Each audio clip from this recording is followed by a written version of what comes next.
Welcome to the Seller Roundtable e-commerce coaching and business strategies with Andy Arnott and Amy Wees. Hey, what's up, everybody? This is Andy Arnott with Amy Wees. And this is Seller Roundtable number 60. And we're super excited to have Andrew Helms on. Welcome, Andrew. Hello, hello. Happy to be here. So Andrew is a video master. I actually kind of bumped into his work on LinkedIn with a LinkedIn influencer. And he had done a video with her that was super epic. If you have not seen like Dollar Shave Club, that's what it reminded me of. At Dollar Shave Club, if you don't know, they had this one YouTube video that pretty much catapulted them to riches and famed them pretty quickly. To me, it's like one of the best kind of marketing, funny videos ever created. And then I saw Andrew's video for Shay, and I thought it was very similar in terms of being informative, but also kind of hilarious and witty. So thanks so much for being with us, Andrew. Tell us a little bit more about like where you're born, where you live now, past jobs, college, school, kind of how you ended up where you are right now. Yeah, man, you hyped me up. I hope I can live up to this Dollar Shave Club video hype. So let's see where to start. Where was I born? I was born in Las Vegas. I was adopted at a very young age, around 2, by my own family. So I quickly moved from Las Vegas to Kansas. So I grew up a country boy, basically, in a city. So not really. Grew up in Kansas. I've moved all over. I've lived in Iowa, Arizona, Utah, Nevada, Virginia, DC area, and now I'm landed in my home base in Southern California. So that's kind of my history of tracking across the country. Will I live in all 50 states? Nobody knows. Maybe someday. So actually, it's kind of funny because a lot of people, hate change and they don't ever want to move, or they get stuck in their home base and like, this is where I am. This is where I want to be. And I'm almost the exact opposite. If I live in any place too long, it's like, man, what's next? I've been here forever. Like, let's go. So like, I'm like two years into something, and then I want to move on to the next thing. So my professional life kind of follows suit, where, I don't really like doing the same thing too long. And one of the cool things with video is it's just such a complex space that there's always something new to learn, from the technical side, from the strategic side, from how do you implement videos, how do you get people to pay attention. Like, there's just so much that I could never actually learn it all. So it's the perfect space for me to play in. That's awesome. So in terms of like your video background, did you go to school for that? Was it just a passion? Kind of how did you learn to do it? Yeah, well, I mean, pretty much the way that anybody can learn how to do anything, which is to just go out and do it. So I went to school for my undergrad for creative writing, which was connected. I had no idea that I was going to be doing video or anything of that nature when I was doing that. I thought I was going to, write novels and be the next Stephen King. Then I, went into the work environment after that, and I kind of popped around and I got lucky and I found some things in a design type of space. And that kind of piqued my interest about this whole video thing. I think it's actually really interesting looking back at the video content that I was producing then, just, on your own as a normal person back then. And it was just like the worst, man, like super grainy from a technical aspect. And then 2, from the aspect of, man, nobody's going to want to watch this junk basically that I was putting out back then. And it was all personal, but, it kind of piqued my interest. And then when I went to another company and I had the opportunity to actually pick up a video camera and leverage it in a learning and development type of aspect, then I took my chance at it. And I will tell you, I've actually saved that video because it is so god awful and I spent so long on it that it's actually hilarious, right? And so every now and then I bring it back, like, y'all remember that first video I ever professionally produced? Like, here it is, man. This was the start, and total garbage. But I went from there. I got my master's in instructional design and technology. So I started learning a lot more about how the brain works. And then I went to another company. And at that company, I also said, man, that video I produced sucked, but I actually kind of really enjoyed that process. So I want to keep going. And so I was taking online courses. I was looking for opportunities within my role to actually start dabbling in video. And I just went from there. And then eventually I had this idea of like, I should start my own company. I should just go out and do this on my own. Like, screw waiting to get approval from the company that I'm working at to do a video. I'm just going to go out and find other people to pay me to make videos for them. And so it just, escalated from there, picked up little things here and there. And then, here I am today. Epic. Fantastic. So in terms of video, how long have you been doing it for? And I love that you kind of mentioned how, like, when you started, you sucked, because so many people don't realize that, right? They want to get into something and be awesome at it right away, right? It's just like we deal with mostly, people who sell on Amazon and e-commerce, Shopify, things like that.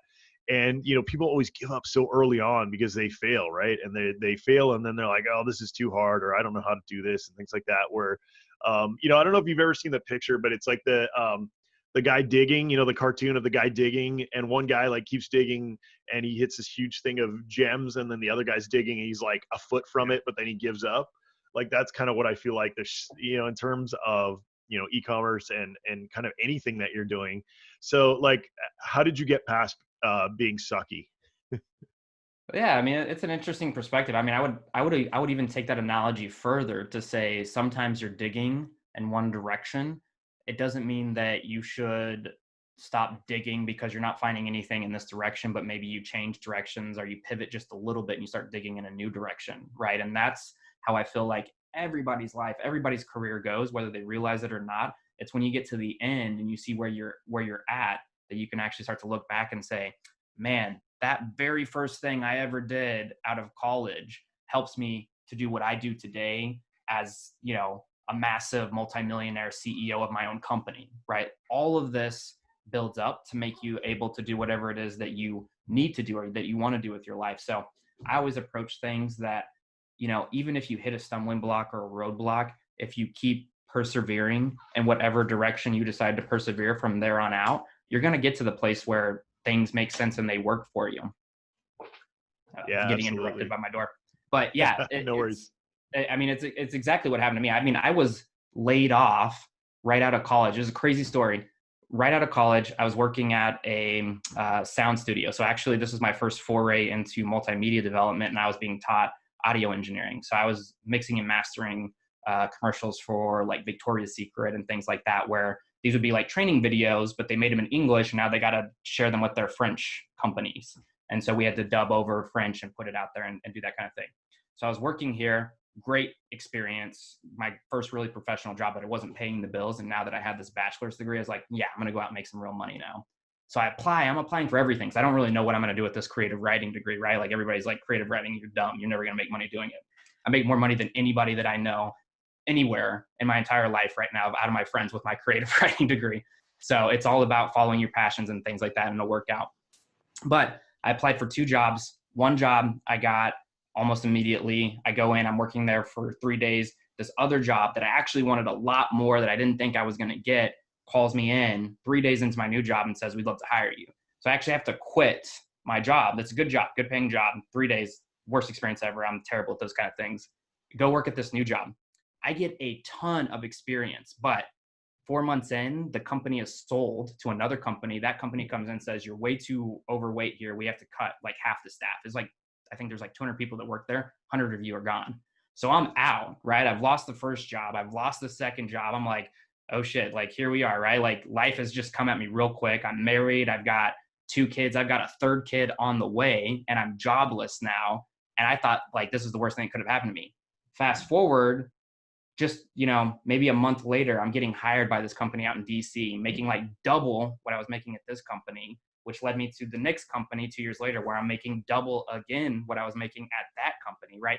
So it's when you're going through that moment and you have that pain, you may think, man, if you're living in the moment, this is going to be so painful. But if you got that long-term vision and you know where you're going and what your guiding principles are and what you want to be, that's going to see you through. And then you realize, man, I was so lucky that I got laid off. Like, I would not be where I was today if I hadn't experienced that pain earlier on. I love that you have those stepping stones, that kind of led you to it. But let's take a step back. So for our listeners who don't know who you are and what you do, tell us a little bit about what you do on the day-to-day and kind of your claim to fame as a wizard. Yeah. So I'm a very fractional person in the sense that I do a lot of different things. So One, I work at a company called Capital Group. It's a financial services company, wealth management company. And for them, I'm in a emerging leadership program. So I rotate every 6 to 8 months from one department into another department, essentially just long enough to get good at what I'm doing. And then they kick you out and say, okay, on to the next thing. So I've been doing that for a little over 2 years now. It's actually, I'm coming to the end of that program. So I have to figure out what I'm doing from that point on with that company. And then outside of that, I've owned a video agency for the last 3 years. And that agency has been focused on producing a lot of corporate content, same kind of content that you've seen me produce with Shay Rowbottom. But actually this year I transitioned that company away. And this is where I was telling you, like, I do one thing too long and I'm like, okay, I'm done with this. And I transitioned that company to actually now be focusing on short films. So now I'm actually going through the stages of learning how to screenwrite, still taking all those things that I learned. And a lot of people would go, man, producing corporate content and writing short films would be completely different. But actually, you learn a ton from doing the corporate content where you're squeezed on time. How do you capture people's attention? How do you still tell a story that's compelling enough to get people to watch all the way through? How do you hijack people so that they want to pay attention to your content and like your brand and all that stuff?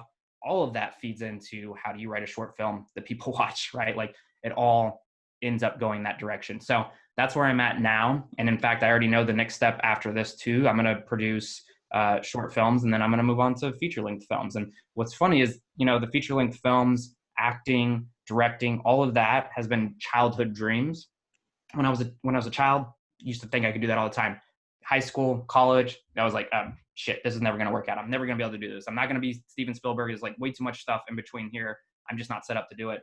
And now that I've gone through all of this stage in my life, I'm actually at the point where I go, oh yeah, actually, I know people who do this. I have connections that can help me learn how to do this, or to put me in touch with the right person when I'm at the right stage so that I can take that next step with them. So it's like, it's all a journey. It all works out. It all gets you to where you're going anyways. And I love how, even though you have this successful, film company, you're also doing some, a program at this finance group, because, why not learn every aspect of everything that you want to learn? It's awesome. There's times when I've considered even going back in, working in retail and some other things, because there's certain aspects of my journey of entrepreneurship that I still want to learn. And I think sometimes the best way to learn it is to go to work. And, they already have the processes in place. Why build it myself when it's already built and I can learn it from that aspect? So I've considered going back to work for different areas of things that I want to master. So I love that you're taking that aspect of things. Yeah. Now, in terms of film, our listeners are e-commerce, and many of them have their own brands or they're selling other brands. But the bottom line is we all care about sales, right? And we know that video really can play a part in our sales and, the virality of our products. And so many of us know the importance of hiring someone to create an amazing video. Tell us about your experience with video and e-commerce. Yeah. So video and e-commerce, well, let me split them up, because I know sometimes people can get, what often happens with people when they're hiring somebody to make a video for e-commerce is they haven't actually figured out the e-commerce side of the business yet. And so they hire somebody to handle the video side of it.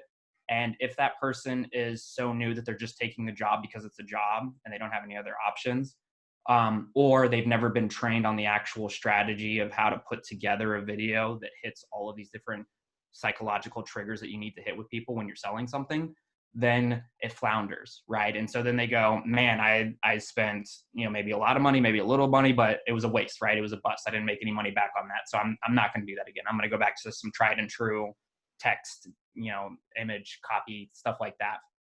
So what I say is, first of all, you have to make sure you have somebody who has either been in the game long enough that they've produced successful content and they have examples of that content that they produced, or they've been trained by people who've been in the business long enough so that they know how to do that.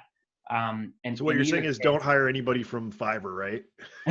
Yeah. I mean, if you hire somebody from Fiverr, what you need to have on your end is a strategy. So you could totally hire somebody from Fiverr, but you have to go, hey, dude, I want a video that does this, this, this, and this. Here's the script. I just need you to go out and bang out this animation content or whatever they're going to put out for it. if you want to hire somebody, I mean, and even getting to the Shave Club reference, I don't know if the audience knows Travis Chambers, but Travis Chambers is like, in my mind, the god of the Dollar Shave Club. He takes the influencers from YouTube, from Instagram, TikTok, and he puts them into content that is funny, and he can make a video that's 5-6 minutes long, and it works because it's so damn funny that people just pay attention to it. And he knows how to put all of the triggers in there, how to make sure that your product is hit in all these different angles, so that people walk away not only having been entertained by what you just showed them, but also going, that sounds pretty interesting, I'm going to check that out.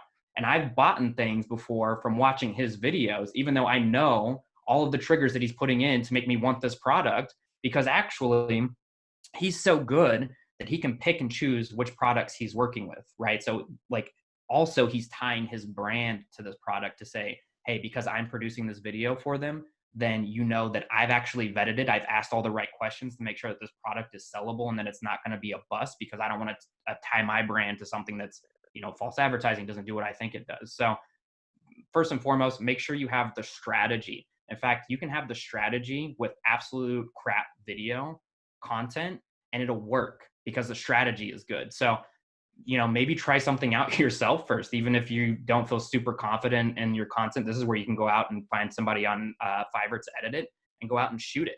Like get your buddy, get somebody who works in your company, or do it yourself and record all the little sound bits of your video, and then go out to Fiverr, pay somebody $200 to edit it together, then throw $50 in an ad and see what it does and see how people respond to it.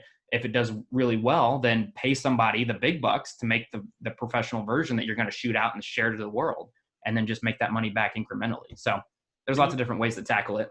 Can you give a quick overview on, because I know I'm pretty clueless on this, like, do you mean like storyboarding, or like how should somebody plan out that type of video?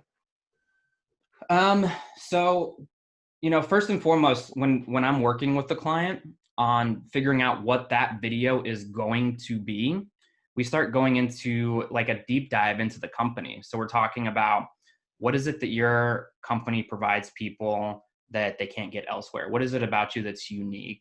What questions do people ask you all the time? What problems do they have? What are all these solution pieces? What are their objections? Those are really huge, because somebody may watch that video and go, yeah, this sounds great, but X, right? And if we can get that X that is, hitting the majority of the audience, whether it's 2 or 3 of them, then we put those into that video, then the objections are gone, right? They're like, okay, I can try this out. And then it also is different depending on, are you selling a big ticket item that's, $5,000? Or are you selling something that's $10, right? It's going to be a little bit of a different strategy, but we will storyboard if we're getting to like the Dollar Shave Club level. What I first and foremost start with almost every company, because it helps them in so many different ways, is what we call a video business card. And the video business card is exactly what it sounds like. It's your business card in video form.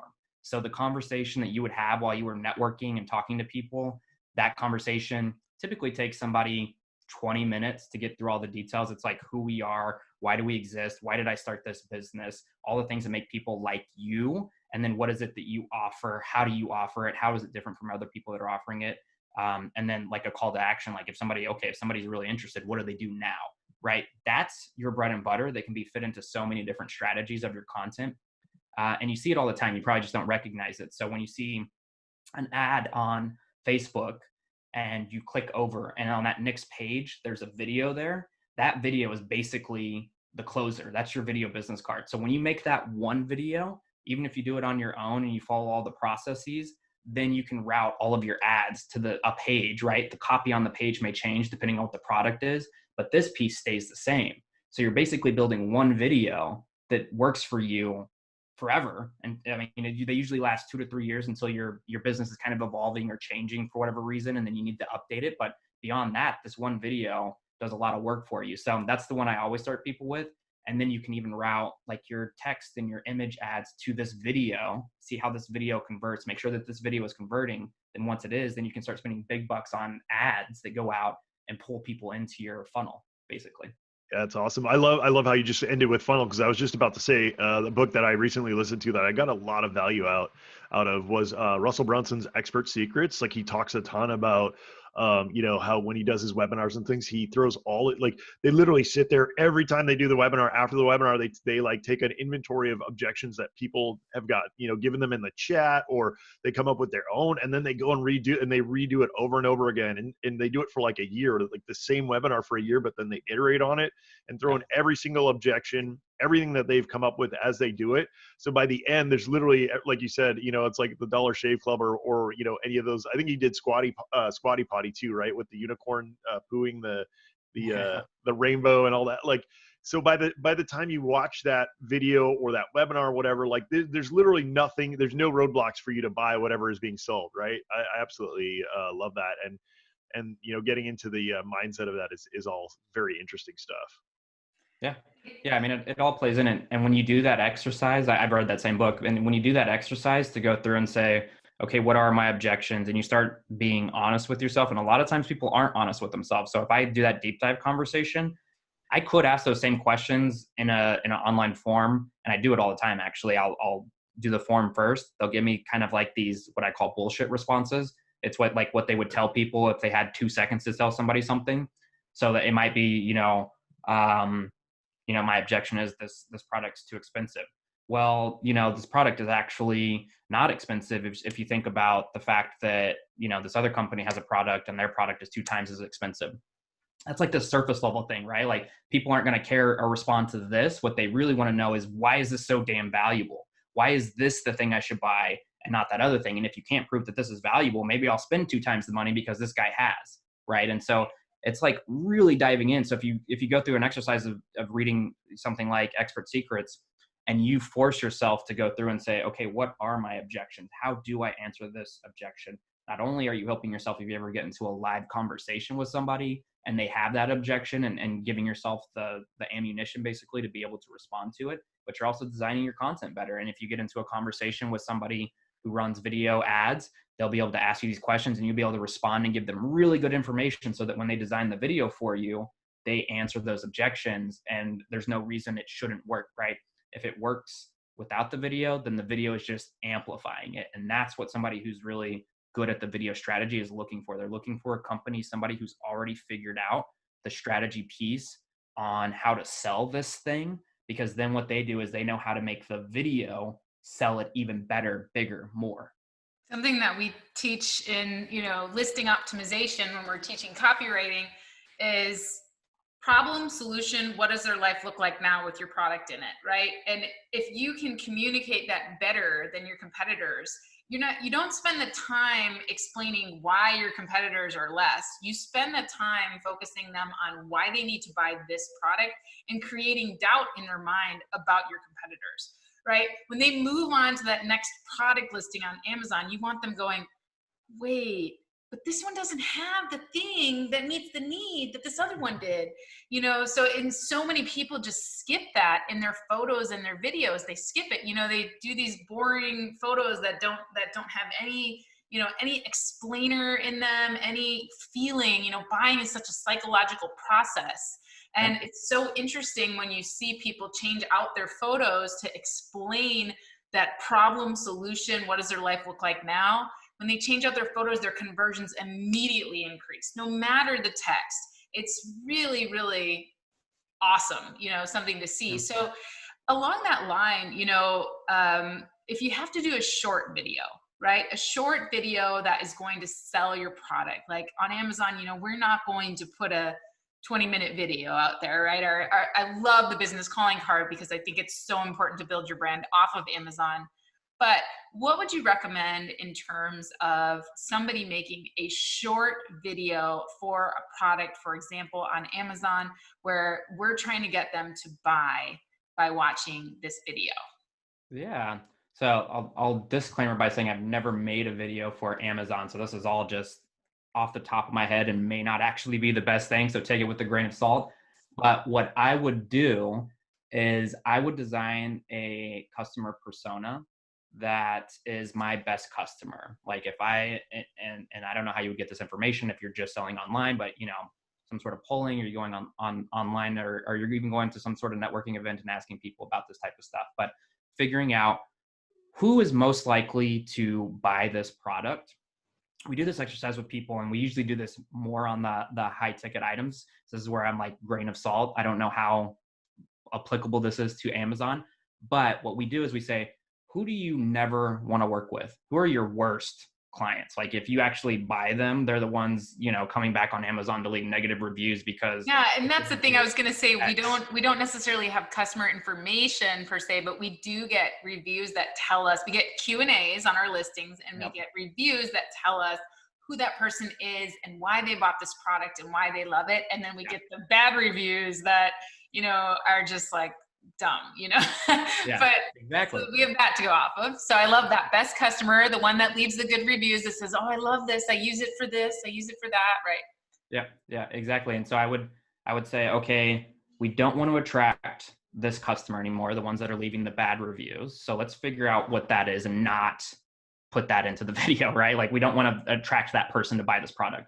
Then go look at the reviews of the people who are loving this thing and figuring out why they're loving it.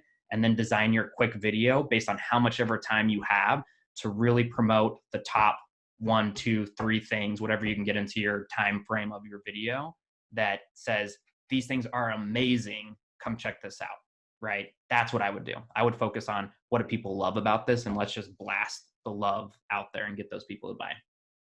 Got it. So focusing on that customer, those few customers that really getting in, attracting more of them, their personality, why they love this thing. So if they love your